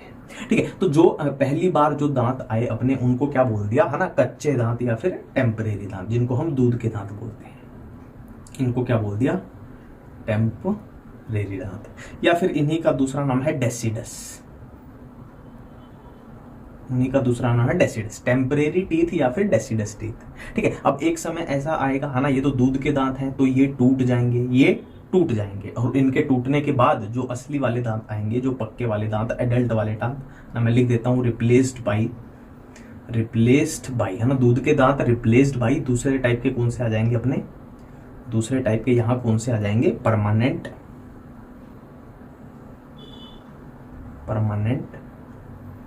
और अडल्ट टीथ, ठीक है, समझ रहे हो ना। ये अपने दूध के दांत थे, दूध के दांत टूट जाएंगे तो इनको रिप्लेस कौन कर देगा, परमानेंट और एडल्ट टीथ रिप्लेस इनको कर देंगे, है ना। तो ये हमारी जिंदगी में 2 बार दांत है ना, याद रखना, सिंपल सी बात है। ये सारे के सारे टूट जाएंगे, फिर ये आएंगे, और ये अगर टूट गए किसी एक्सीडेंट की वजह से या कैसा भी, तो फिर दोबारा दांत नहीं आएंगे, फिर वो बिना दांत का रह जाएगा, या फिर वो आर्टिफिशियल लगवा सकता है, उसकी मर्जी है। पर ये परमानेंट दांत है जो टूटते नहीं है, पूरी जिंदगी साथ देते हैं। ठीक है, तो ये ह्यूमन टीथ हो गया, है ना। तीन ही बातें थी, कौन सी थीकोडोंट जो कि हमने देख लिया, सॉकेट ऑफ जो बोन में क्या है, दांत एम्बेडेड है। हेट्रोडोंट मतलब 4 डिफरेंट टाइप के दांत हैं हमारे, incisor, canine, premolar and molar. और क्या है, डाइफायोडोंट मतलब जिंदगी में 2 बार दांत आते हैं, एक बार दूध वाले दांत। दूध वाले दांत को एनसीईआरटी में क्या लिखा हुआ है, टेम्परेरी। नाम से ही पता लग रहा है यार, टेम्परेरी मतलब टूट जाएंगे। या फिर डेसिडस टीथ, और इनका नाम से ही पता लग रहा है परमानेंट और अडल्ट टीथ, है ना, जो अडल्ट होने के बाद या फिर परमानेंट पूरी जिंदगी साथ देंगे। तो इतनी बातें अपने को पता चल चुकी है। ठीक है, अब टीथ के बारे में थोड़ी सी और हम जानकारी लेना चाहते हैं। टीथ के बारे में देखो, टीथ के बारे में एक है ना छोटी मोटी बातें होती हैं जो बेसिक सी होती हैं, वैसे पूछी नहीं जाएंगे आपसे, पर बेसिक सी बातें हैं। देखो यहाँ पे ये दांत है, यहाँ पे गड़ा हुआ है, ठीक है, इसमें सॉकेट ऑफ जॉ बोन में। और ये वाला पोर्शन जो है, जो अपने को दिखता है, बाहर से दिखाई पड़ता है, इसको हम क्या बोलते हैं, क्राउन बोल देते हैं। इसमें याद करने जैसा कुछ नहीं है। क्राउन क्या होता है, ताज होता है, तो ताज सिर पे होता है, तो ऊपर वाला पोर्शन क्राउन हो जाएगा। और ये नीचे वाला पोर्शन को क्या बोल देते हैं टीथ के, इसको हम रूट बोल देते हैं। ठीक है, अब थोड़ी सी अंदर की स्ट्रक्चर होती है ना, जो इंपॉर्टेंट है भी और नहीं भी है, बट इनेमल अपनी एनसीईआरटी में लिखा गया है, तो उसको थोड़ा सा समझने के लिए हम देख लेते हैं। ठीक है, तो मैं यहाँ पे एक दांत बनाने जा रहा हूँ आपके सामने, कुछ इस तरीके का। माफ कर देना अगर ड्राइंग बेकार हो जाए, तो फिर भी मैं सक्सेसफुल हो ही गया ठीक ठाक दांत बनाने में। ठीक है, तो ये हमने दांत बना दिया एक। ठीक है, तो यहाँ पे मैं आपको 3 चीजें दिखाना चाहता हूँ। बेसिकली दांत में क्या क्या होती है, 3 चीजें दिखाना चाहता हूँ। ठीक है, तो ये जो दिख रही है ना आपको, है ना, मैं बताऊंगा, टेंशन मत लो। ये डेंटाइन आपको दिखाई दे रहा है। अब डेंटाइन में आप एक स्ट्रक्चर याद रख लेना कि इसमें क्या होता है, पल्प होता है। डेंटाइन के अंदर क्या होता है, पल्प होता है। ये रेड कलर का मैं दिखा देता हूँ। ये रेड कलर वाला मैंने क्या बना दिया, पल्प बना दिया। ठीक है, बिल्कुल ठीक है। अब बाहर इसके पूरे टीथ के बाहर एक कवरिंग होती है, बाहर एक कवरिंग होती है बहुत ही हार्ड स्ट्रक्चर की। बाहर एक कवरिंग होती है, ये ब्लू कलर भर देता हूं, वैसे तो व्हाइट कलर की होती है पर ब्लू भर देते हैं, अपना क्या जाता है। ये ठीक है। अब यहाँ पे 3 चीजें आपको दिखाई पड़ रही हैं। एक तो ये जिसमें कोई भी कलर नहीं भरा हुआ, ये हो गई अपनी डेंटाइन हो गई, ये हो गई अपनी डेंटाइन हो गई। ठीक है, एक ये रेड कलर वाला अपना क्या हो गया, पल्प हो गया। रेड कलर वाला क्या हो गया, पल्प हो गया। और जो मैंने ब्लू कलर में दिखाया कि है ना, दांत के बाहर एक बहुत ही हार्ड स्ट्रक्चर की कवरिंग होती है, इसको हम क्या बोल देते हैं, इनेमल बोल देते हैं। इसको हम इनेमल बोल देते हैं। तो यहाँ पे याद आपको क्या रखना है, कुछ सिंपल सी बातें याद रखनी है कि जो इनेमल होती है ना, वो हार्डेस्ट सबसे कठोर, अपने पूरे शरीर में बात की जाए तो सबसे हार्डेस्ट स्ट्रक्चर कौन सी होती है, इनेमल होती है, सबसे हार्डेस्ट। ठीक है, और आपने सुना होगा कि दांतों में कैल्शियम होता है, दांतों में कैल्शियम होता है ना, सुना होगा ना कि कैल्शियम से दांत मजबूत होते हैं। तो इसमें कैल्शियम भरपूर मात्रा में पाया जाता है, इसीलिए ये इतनी, है ना, मजबूत होती है, हार्डेस्ट होती है ना, बहुत ही हार्ड स्ट्रक्चर है। और इतनी हार्ड है और दांत के ऊपर है, तो इसका फंक्शन क्या रहेगा, जाहिर सी बात है ना। हमने मान लो बर्गर खाया, समोसा खाया, कुछ भी खाया, सेब खाई, तो उसको चबाने में, है ना, ऊपर हार्ड स्ट्रक्चर है, वो चबाने में, फूड को चबाने में वो पूरे तरीके से मदद करेगी। ठीक है, एक और छोटी सी बात अगर आप याद रखो तो बहुत अच्छी बात है, ना भी रखो तो इतना बड़ा नुकसान नहीं है। देखो ऐसे याद कर लेना, D for dentine, D for odontoblast, D for dentine, D for odontoblast. Odontoblast आप याद रख लेना और इसके आगे ओ लगा देना, ये बन गया ओडोंटोब्लास्ट। मतलब जो डेंटाइन है वो कौन सी सेल बनाती है, ओडोंटोब्लास्ट सेल बनाती है। और जो इनेमल है वो कौन सी सेल बनाती है, इसके ऑपोजिट ऐसे याद रख लेना, अमीलोब्लास्ट।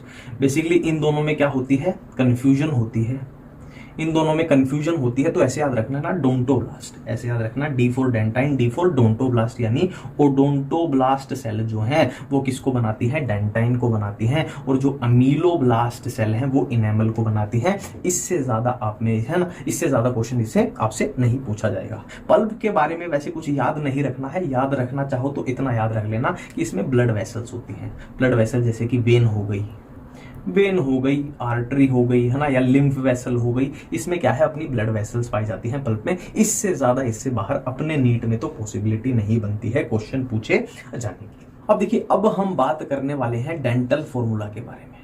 अब हम बात करने वाले हैं कि डेंटल फॉर्मूला आखिर कैसे लिखा जाता है, उसको पूरा गहराई से समझेंगे। डेंटल फॉर्मूला, ठीक है, कि मान लो आपके सामने किसी ने लिख दिया भाग के कि 2102/2102, तो इसका मतलब क्या है, डेंटल फॉर्मूला कैसे लिखा गया है आखिरकार।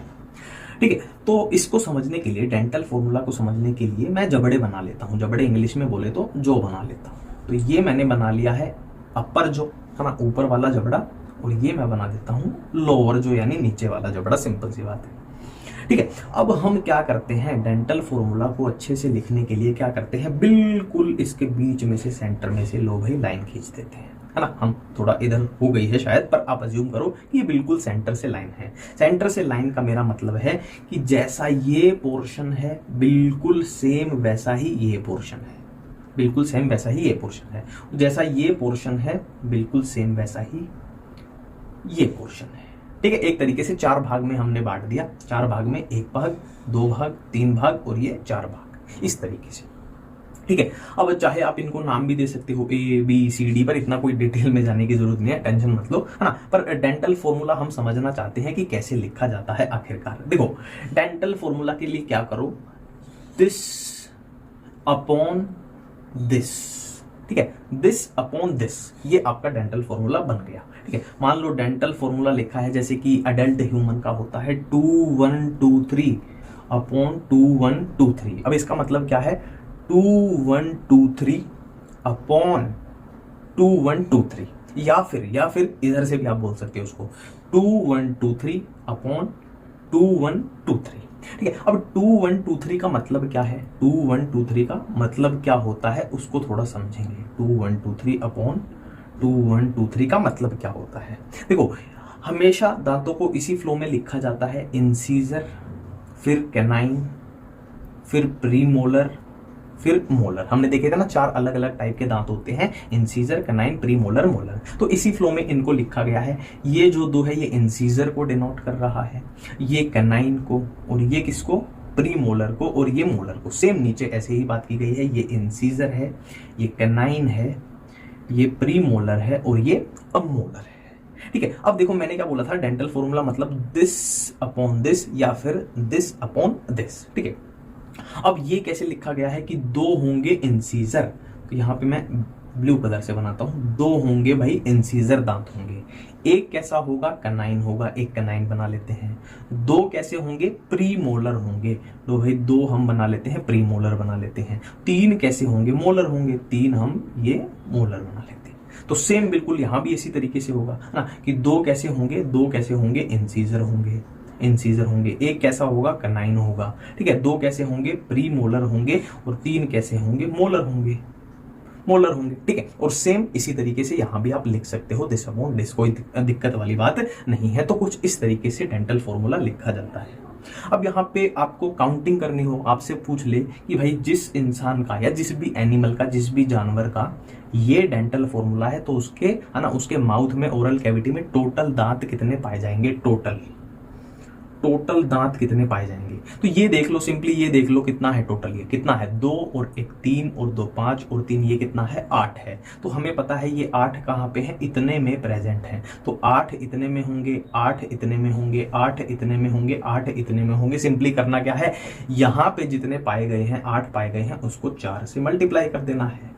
तो 32 दांत टोटल पाए जाते हैं ना। ये ह्यूमन का लिखा है हमने, तो ह्यूमन में 32 टोटल दांत पाए जाते हैं। बोलते हैं ना 32 ही मत दिखाओ, तो ये वो 32 है। ठीक, अब देखिए आपको 2 डेंटल फॉर्मूला याद रखने हैं। एक तो आपको बच्चों में याद रखना है, चाइल्ड लिख देता हूं यहाँ पे, और एक एडल्ट में आपको याद रखना है। जाहिर सी बात है, ह्यूमंस, इंसानों की बात हो रही है ना, और ये चाइल्ड, यही चाइल्ड क्या है, बड़ा होके क्या है, एडल्ट बन जाएगा।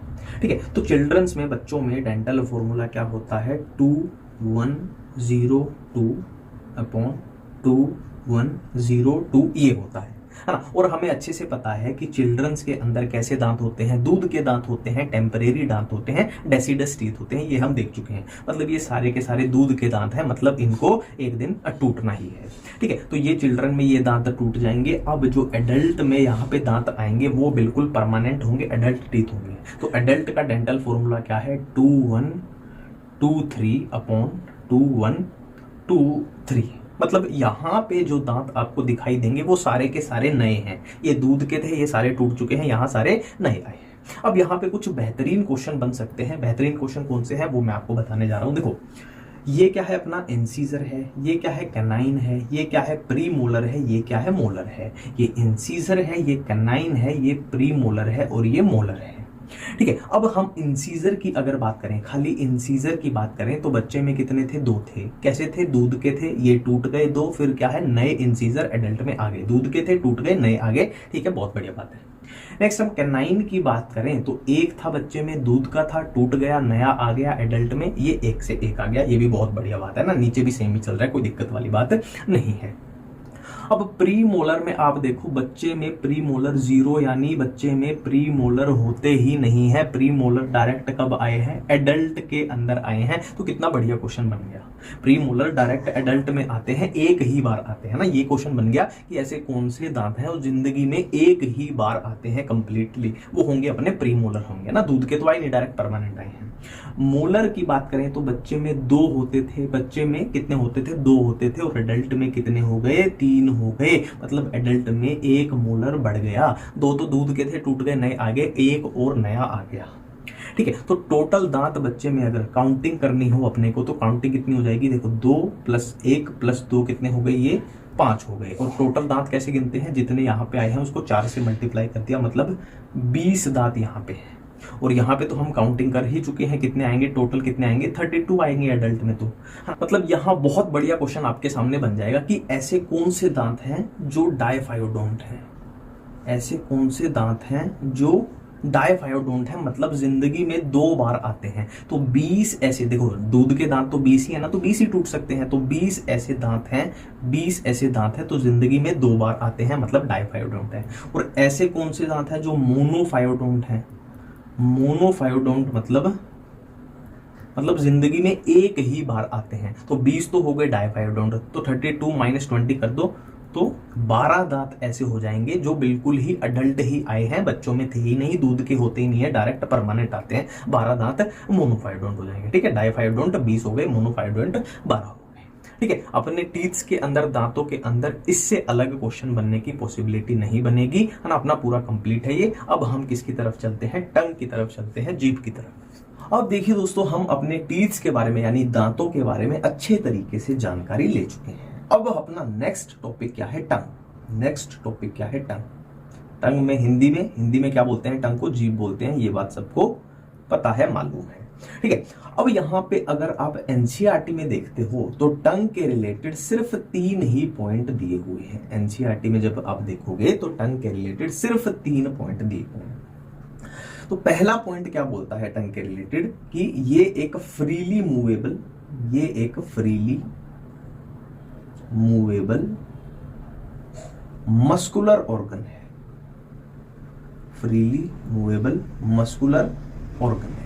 अब इसका मतलब समझते हैं। देखिए, फ्रीली मूवेबल मतलब आप खुद फील करके देख लिए, आप अपनी टंग यानी अपनी जीभ को अपने माउथ के अंदर कहीं भी फ्रीली मूवेबल, है ना, फ्रीली मूव करा सकते हो, इधर उधर घुमा सकते हो। तो ये लाइन तो समझ में आ गई, ये वर्ड समझ में आ गया। अब ये मूवमेंट जो हो रही है तो कुछ तो रहा होगा ना टंग के अंदर, उसी की वजह से तो मूवमेंट हो रही है। तो क्या है उसके अंदर? मसल्स हैं। उन्हीं मसल्स की मदद से हम टंग को इधर उधर मूवमेंट करा सकते हैं। तो टंग एक मस्कुलर ऑर्गन है और फ्रीली मूवेबल है, मतलब उसकी फ्री मूवमेंट माउथ के अंदर कराई जा सकती है। ठीक है, इतनी बात समझ में आ गई।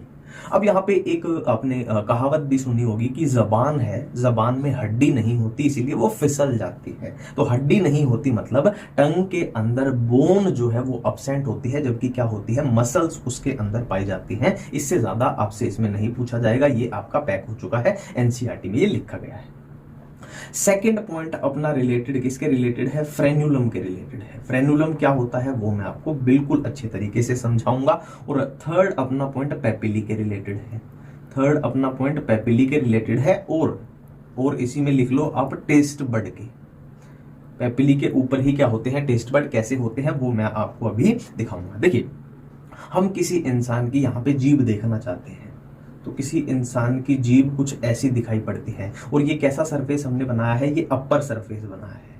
अपर सरफेस मतलब डायरेक्ट आप किसी इंसान को बोलो कि मुंह खोल के भाई जीभ बाहर निकाल, तो कुछ ऐसी दिखाई देगी, अपर सरफेस है उसका। ठीक है, तो अपर सरफेस पे आप देखोगे कि किसी इंसान का अपर सरफेस देखो ना जीभ का, तो वो ऐसा खुरदरा सा दिखाई देगा, मतलब उस पे ऐसे दाने दाने से आपको फील होंगे। अपनी खुद की जीभ पे देख लीजिए, है ना, थोड़े दाने दाने से आपको ऐसे फील होंगे। और इन्हीं दाने दानों को क्या बोलते हैं? क्या बोल रहे हैं हम? पेपिली बोल रहे हैं। इन्हीं दानों दानों को हम क्या बोल रहे हैं? पेपिली बोल रहे हैं। ठीक है, तो अब एनसीईआरटी क्या लिखती है कि टंग के अपर सरफेस के ऊपर क्या प्रेजेंट होते हैं, पेपिली प्रेजेंट होते हैं। ये एनसीईआरटी की लाइन है, चेक कर लीजिए। अब इसमें आगे एक और पॉइंट बताना चाहूंगा, एनसीईआरटी क्या लिखती है कि कुछ पेपिली के ऊपर, सारे पेपिली नहीं है ना, कुछ पेपिली के ऊपर क्या प्रेजेंट होते हैं, ये ब्लैक कलर के जो मैं बना रहा हूं, टेस्ट बड प्रेजेंट हो सकते हैं। सारे पेपिला के ऊपर नहीं, एनसीईआरटी में स्पेसिफिक करके लिखा है कि कुछ पेपिली के ऊपर क्या प्रेजेंट होते हैं, टेस्ट बड, टेस्ट बड्स। और टेस्ट बड का काम क्या रहेगा, टेस्ट है ना, स्वाद के लिए। जीभ का तो काम ही क्या होता है, स्वाद के लिए। ठीक है, तो ये पूरा फ्लो बन गया कि अपर सरफेस के ऊपर क्या होते हैं, पेपिली, और कुछ पेपिली के ऊपर टेस्ट बड्स प्रेजेंट हो सकते हैं। तो ये तो हो गया अपर सरफेस। अब इसी इंसान को अगर आप बोल दो कि भाई इस जीभ का ये तो अपर सरफेस है, अगर इस जीभ को हम ऐसे उठा के ऐसे पलटा दें, मतलब जीभ का अगर लोअर सरफेस हम देखें तो वो कुछ ऐसा दिखाई देगा। मान लो ये जीभ को हमने ऐसे उठा के पलटा दिया, ठीक है। अब आप देखोगे, आप खुद की जीभ में, खुद की टंग में फील करो कि जो लोअर सरफेस होता है वो ऐसे खुरदरा नहीं होता, उस पे दाने दाने नहीं होते, वो बिल्कुल स्मूथ होता है। पहली बात तो ये अपने को है ना फील हो जाएगी। ये मैंने बना दिया लोअर सरफेस, लोअर सरफेस। और आप देखोगे कि देखो लोअर सरफेस में यहां पे आप देखोगे ना, तो एक ऐसे एक पत्ती सी आपको यहाँ पे दिखाई देगी, ऐसे है ना, एक चिप सी दिखाई देगी, जिसने क्या है इस टंग को फ्लोर्स के साथ, किसके फ्लोर के साथ, ओरल कैविटी में होती है टंग, तो ओरल कैविटी के फ्लोर के साथ इसने जोड़ा हुआ है टंग को। यहाँ पे आप फील करो, खुद के माउथ में फील करो, ऐसे दिखाई देगी आपको। और इसी को हम क्या बोलते हैं, फ्रेनुलम बोलते हैं।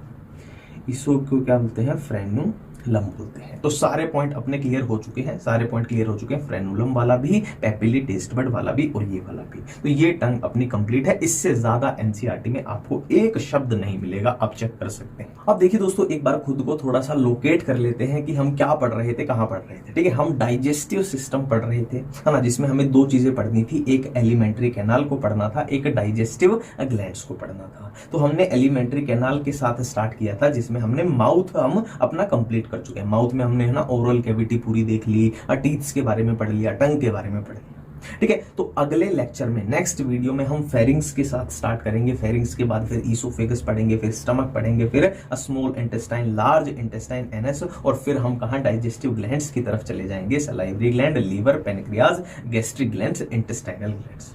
ठीक है, पहले हम एलिमेंट्री कैनाल को खत्म करेंगे, फिर डाइजेस्टिव ग्लैंड्स की तरफ जाएंगे। ठीक है, तो मिलते हैं नेक्स्ट लेक्चर में, नेक्स्ट वीडियो में। थैंक यू, धन्यवाद।